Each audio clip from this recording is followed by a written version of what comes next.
Hello all, welcome to today's class in microbial physiology, and we'll be talking about biomolecules today.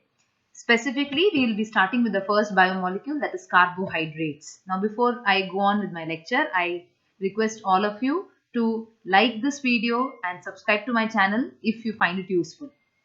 So there are four types of biomolecules or molecules and organic compounds that are present in every living being or in every biological system. That is why we call it as a biomolecule.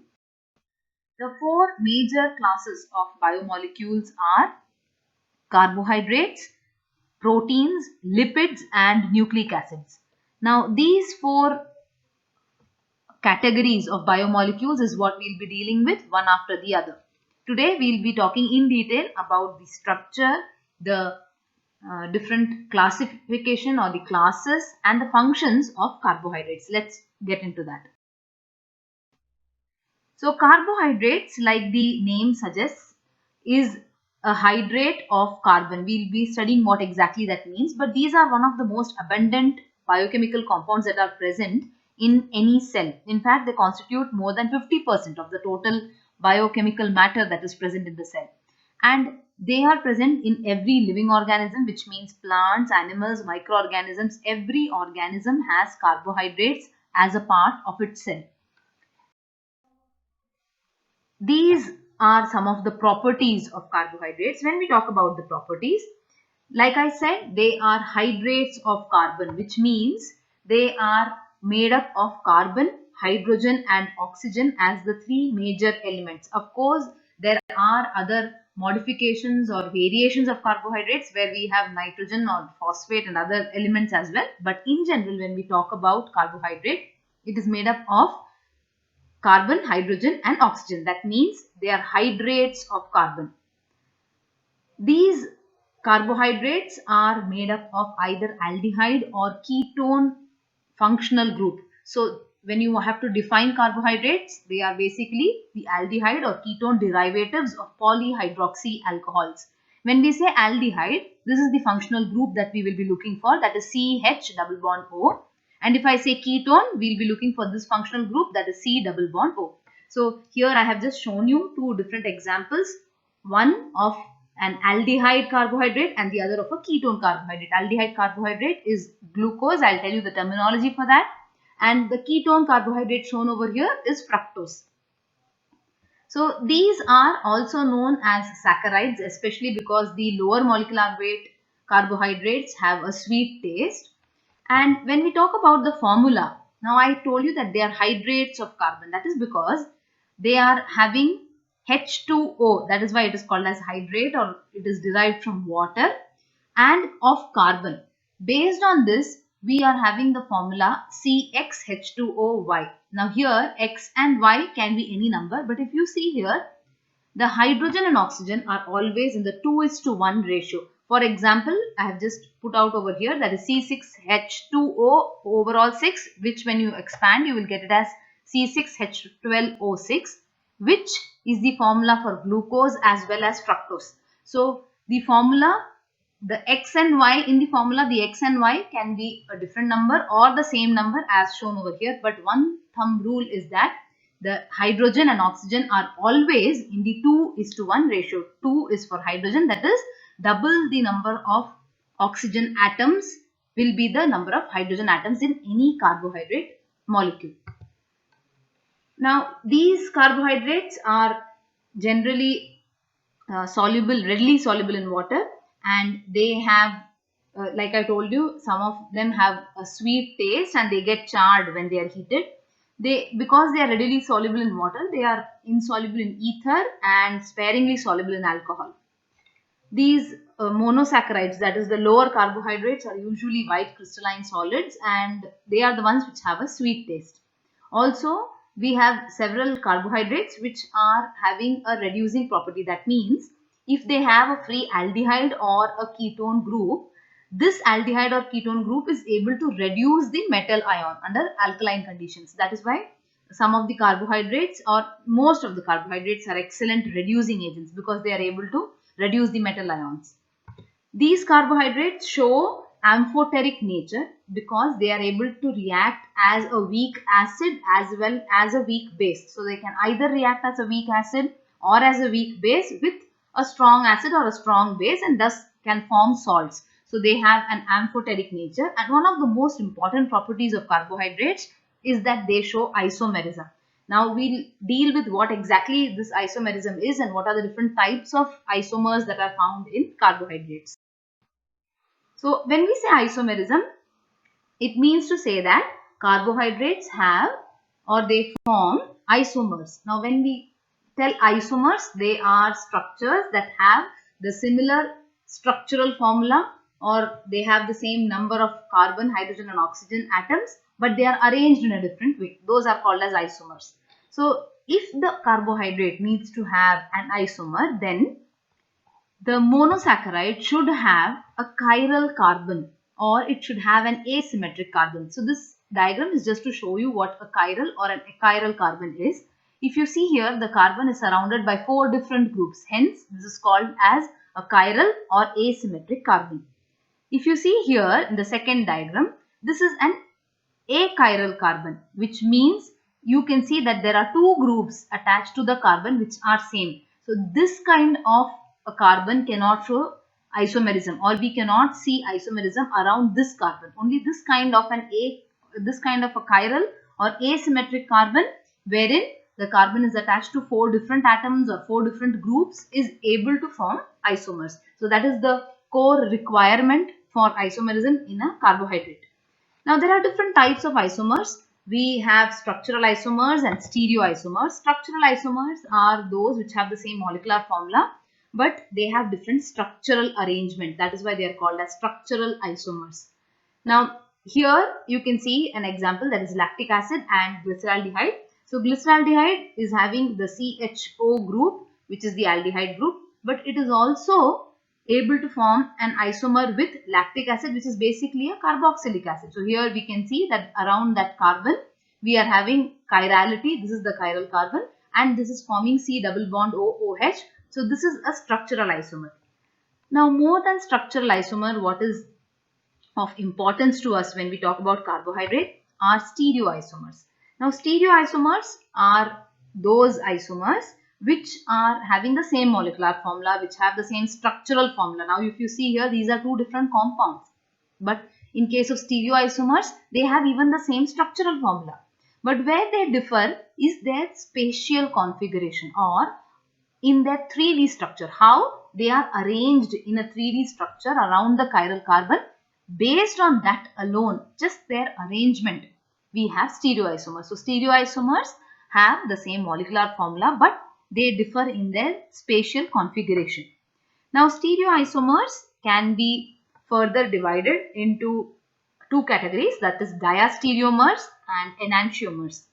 Diastereomers are non-mirror images. These are non-mirror images of each other, and one of the type of diastereomers that we know about is geometric diastereomers or geometric stereoisomers. So diastereomers are those which are not mirror images, and one of the types is geometric stereoisomer, which we call as cis and trans configuration or cis and trans orientation. The other type of stereoisomer is the enantiomer. This is the most important one when we talk about the carbohydrate property. The other things are isomers, yes, I agree, but when we talk about the properties of carbohydrates, we need to know about enantiomers. Now enantiomers are a class of stereoisomers which are like an object and its mirror image. So basically enantiomers are mirror images. The isomers are mirror images of each other. Why do we call it as mirror image? Because they are differing in their handedness, which means one of the isomers is left-handed orientation and the other one is the right-handed orientation, and or in other words, we can call it as dextrorotatory and levorotatory. Now what are these dextro and levorotatory? So these mirror image isomers cannot be superimposed on each other, and we call it as dextro or levorotatory because of the direction in which they are rotating the plane polarized light, which means to say if a plane of polarized light, if you can see over here, this is the chiral sample. If the plane polarized light passes through a chiral sample, based on which side it is going to rotate the plane polarized light, we have dextro and levorotatory. So dextrorotatory or the D isomer will rotate the light in a clockwise direction, this direction, clockwise direction, and levorotatory will rotate the plane polarized light in the anti-clockwise or counterclockwise direction. That is why it is called as levorotatory or L isomer.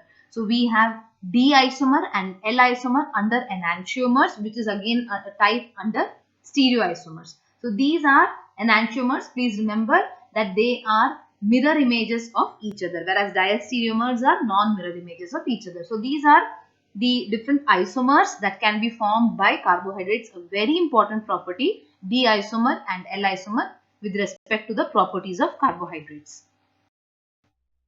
Coming to the functions of carbohydrates. So what is their biological significance, or where do we find a role of carbohydrates? Now we all know that they are the primary source of fuel and energy in any living system, whether it is a human body or an animal or a plant or even a microorganism. Carbohydrates are the main source of fuel and energy which is required to carry out all the function or work inside a cell. The work of a cell, the cell will get its energy from the carbohydrate.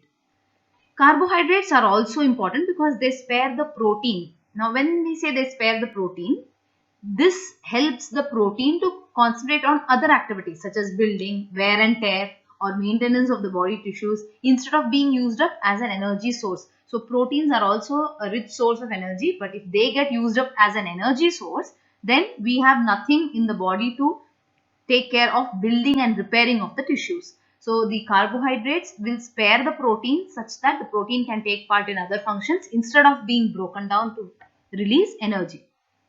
In case of the animal cells or the animal system, carbohydrates are important for the regulation of nerve tissue. So these are the major source of energy in the brain, and they are the ones which are important for regulating the nerve tissue. Fiber is also one form of carbohydrate. It's an polysaccharide, that is a higher form of carbohydrate, which is essential for the elimination of waste materials and toxins from the system, from the body, and it helps to keep, in case of animals, it helps to keep the intestines disease free or clean. These carbohydrates are the major food reserves in plants. We know that the plants are capable of photosynthesis and they store the carbohydrate in the form of starch. In fact, even in animals, in their liver or muscles, the carbohydrate is stored in the form of glycogen. Even in microorganisms, there are different granules such as glycogen granules, or it could be starch droplets, which are basically food reserves. So here the carbohydrate is acting as a reserve food material, and that is the case in all types of organisms. Carbohydrates are also important skeletal structures in plants or insects or crustaceans and microorganisms. So we know that cellulose, which is the major part of the plant cell wall, is again a carbohydrate. So that is why we call it as a skeletal structure. It is forming a structural component. Or chitin, which is found in the crustaceans or the insects, that again is important in the form of a major skeletal or structural component. Even in microorganisms, we have cellulose in the cell wall, or we have a modified form of cellulose like peptidoglycan in bacteria, which is helping to maintain the structure of the cell wall. So these are forming structural components in the cell. Also, we have several monosaccharides such as ribose or deoxyribose, which are forming important constituents of DNA or RNA, that is the nucleic acids, or other coenzymes, flavoproteins. So we have them coordinating with other biomolecules to form important structural components in the cell. And lastly, they are important in the regulation of fat, that is for the fat metabolism, and for oxidation of the fats we need carbohydrates. So these are some of the functions of carbohydrates in a microorganism or even in the macroorganisms. Now when we talk about the classification of carbohydrates, there are three different groups. We have monosaccharides, oligosaccharides and polysaccharides. So let us see what are the different classes and what are the different subclasses that are there. Now please remember, these three groups are based on the size, molecular size of the carbohydrate and its solubility. That is how we are dividing them into three groups, that is mono, oligo and polysaccharide. Monosaccharides are compounds, or they are carbohydrates which are the simplest forms. They are also called as the simple sugars because they cannot be further hydrolyzed. So you cannot break down a monosaccharide further. This is the basic unit of a carbohydrate. In fact, you can even call it as the building block of carbohydrates. So the other forms of carbohydrates are essentially made up of monosaccharides. Monosaccharides are joined together to form the different carbohydrates, the higher carbohydrates. So the general formula for monosaccharides is CnH2ON, wherein the N is the same number. That is why the general formula, instead of X and Y, we have given it as N, because N is the same number. And a monosaccharide, or a simple sugar in other words, can have 2 to 8 carbon atoms. In fact, they can also be classified as aldose sugars or ketose sugars. Aldose are those which have an aldehyde group in them, and ketose sugars are those which have a ketone group in them, C double bond O. So based on, or depending on whether they contain an aldehyde group or a ketone group, we can call them as an aldose or a ketose sugar. For example, if you see, glucose is an aldose sugar because it has CHO group, and fructose is a ketose sugar because it is having C double bond O group. Now, based on the number of carbon atoms, these monosaccharides are further subdivided. So we have the first subdivision, that is diose. Like the name says, it is made up of 2 carbon atoms, and based on the formula we saw previously, that is CnH2ON, we get this formula for a diose. So diose, an example for that is glycolic aldehyde. We cannot have a ketose sugar under diose due to the number of carbon atoms. Hence, diose can be only an aldose sugar, and the example is glycolic aldehyde. When we talk about a triose sugar, we can have an aldose or a ketose variant. So the number of carbon atoms is 3, and an example for aldose triose sugar is glyceraldehyde, whereas its ketose component is dihydroxyacetone. Coming to tetrose, which is having 4 carbon atoms, we have erythrose, which is an aldose sugar, and erythrulose, which is a ketose sugar. The pentose monosaccharide, again we have ribose, which is an aldose sugar, and ribulose, which is a ketose sugar, and the number of carbon atoms are 5. Hexose examples I have already told you, glucose and fructose, and heptose example is glucoheptose, which is an aldose, and pseudoheptulose, which is a ketose. So we can see that these are some of the common examples. There are many more examples of monosaccharides based on their carbon number, based on how many carbon atoms they have. In fact, if we see in nature, other than fructose, ketoses are not as common as aldoses. We do have them as an intermediate in the cell. We do have these ketose sugars, but they are not that common in comparison to the aldose variants. The second class of carbohydrates are oligosaccharides. Now, oligosaccharides are formed by the combination of 2 to 10 molecules of monosaccharides. Now, when these monosaccharides combine with each other, we get different structural compounds, or we get compounds called as oligosaccharides. So, you can define oligosaccharide as compound sugars because they have been made up of several molecules of simple sugars. These compound sugars will yield 2 to 10 monosaccharides upon hydrolysis, or when these oligosaccharides are broken down, we get, or it yields 2 to 10 molecules of monosaccharides. Every monosaccharide or 2 monosaccharides are always linked with each other with the help of a bond which is named as glycosidic bond. Now, when there is formation of a glycosidic bond, there is loss of one molecule of water. We just see how that happens. So, if you see here, we have 2 molecules of glucose. Glucose, as we have already studied now, is a monosaccharide.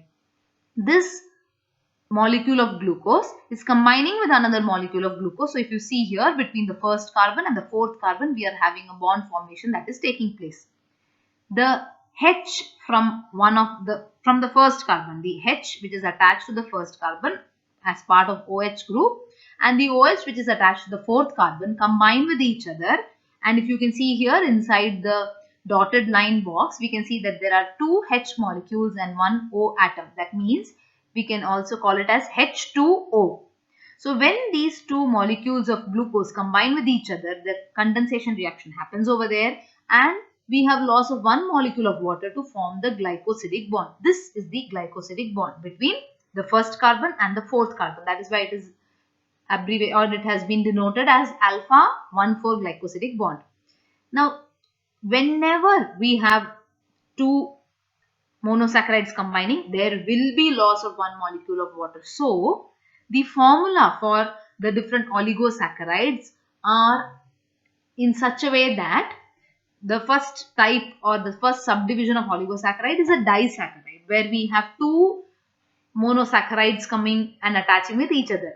Because we have two monosaccharides attaching, we have loss of one molecule of water. Hence, the formula is CnH2O n-1, where n is the number of carbons. So, I could have one hexose and one heptose coming in together, one hexose and one diose coming together. Does not matter. All we need to think is that there will be one water molecule that is lost, and hence it is n-1 in the formula. On the other hand, when we talk about trisaccharides are having three sugar molecules that are combined with each other. When two combine with each other, there is loss of one water molecule, and when another monosaccharide comes over here, we have loss of yet another water molecule. Hence, the formula will be CnH2O n-2, because there are two glycosidic bonds formed, and hence two water molecules have been lost, and so on and so forth. So, if you see over here, tetrasaccharide will have n-3 and so on. So, let us see what are the different types of oligosaccharides. Again, I have listed out only a few of the important ones here. The first one is disaccharide. These are some of the examples of disaccharide like sucrose, lactose, maltose, trehalose. We have many more. These are some of the commonly listed ones. We have trisaccharide like raffinose or rabinose. Tetrasaccharide, which is made up of 4 monosaccharides, like an example for this is stachyose. And pentasaccharide example is verbasose, which is made up of 5 monosaccharides bound with each other with the help of glycosidic bond. Coming to the last group of carbohydrates, that is polysaccharides. So when we have, these are also compound sugars, but when we have more than 10 molecules of monosaccharides combined with each other, we call that as a polysaccharide. Again, the bond remains same over here. It is a glycosidic bond. Now, these polysaccharides can be further subdivided as homopolysaccharide and heteropolysaccharide. Homopolysaccharide, like the name says, homo, wherein the same monosaccharide makes up more, or the same monosaccharide is joining, more than 10 molecules of the same monosaccharide are joining, and if we get a polysaccharide, that type of a polysaccharide is called as homopolysaccharide. For example, we have glycogen or inulin or cellulose, pectin, chitin, starch. They are made up of the same monosaccharide repeatedly combining with each other. For example, we have starch, which is made up of two components like amylose and amylopectin. But if you see what these are made up of, they're all made up of glucose. So we have several molecules of glucose combined with each other to form starch. Hence, it is an example of homopolysaccharide, where the same monosaccharide combines with other molecules of its type to form a polysaccharide. The other type is heteropolysaccharide. It's the exact opposite, where we have more than one type of monosaccharide combining with each other to form a polysaccharide. That is called as a heteropolysaccharide. Examples are hyaluronic acid, which is found in your tissues like eyes or joints and even umbilical cord, or chondroitin, which is found in the cartilage, heparin, which is found in the liver. These are some of the examples of heteropolysaccharides. So we have spoken about the 3 groups of carbohydrates, that is monosaccharides, which are the simple sugars, oligosaccharides, which are compound sugars which have up to 10 molecules of monosaccharides combined with each other, and polysaccharides, which are also compound sugars which have more than 10 molecules of monosaccharides. The other forms of carbohydrates, which I had told you in the beginning, are amino sugars and sugar acids and sugar phosphates. So basically, these are carbohydrates which have been modified. For example, amino sugars are those wherein the hydroxyl group, one of the hydroxyl group is replaced with the amino group. Example is glucosamine. Or sugar acids are those wherein one of the hydroxyl group has been converted into an acidic group, or a carboxyl group has been added over there, C double bond OH. So we have examples like galactonic acid or gluconic acid. Or we can have sugar phosphates wherein we have a phosphate group that has attached to the sugar molecule, like glucose 6 phosphate, fructose 6 phosphate. So many examples are there which we find in our metabolic pathways. These are all examples of carbohydrates, but they are modified forms because there are other molecules which have been attached to it. So with that, we have spoken about overview of carbohydrates. We have talked about the properties of carbohydrates. I have not gone in depth into the properties as is required for a chemistry paper. For example, if you need to write with respect to the chemistry or with respect to the structure or the structural part, or when we are talking in detail about the properties of carbohydrates with respect to a chemistry or a biochemistry syllabus, you need to talk even about anomers or epimers, and you need to go in depth about the isomers. What I have spoken about today is more with a biological concept, or for microbiology and biotechnology students, wherein we are just giving an overview of the different properties of carbohydrates and the structural classification of carbohydrates and its functions. If you have any doubts regarding this topic, you can always mail me or leave comments on this video. I'll definitely get back to you. Thank you.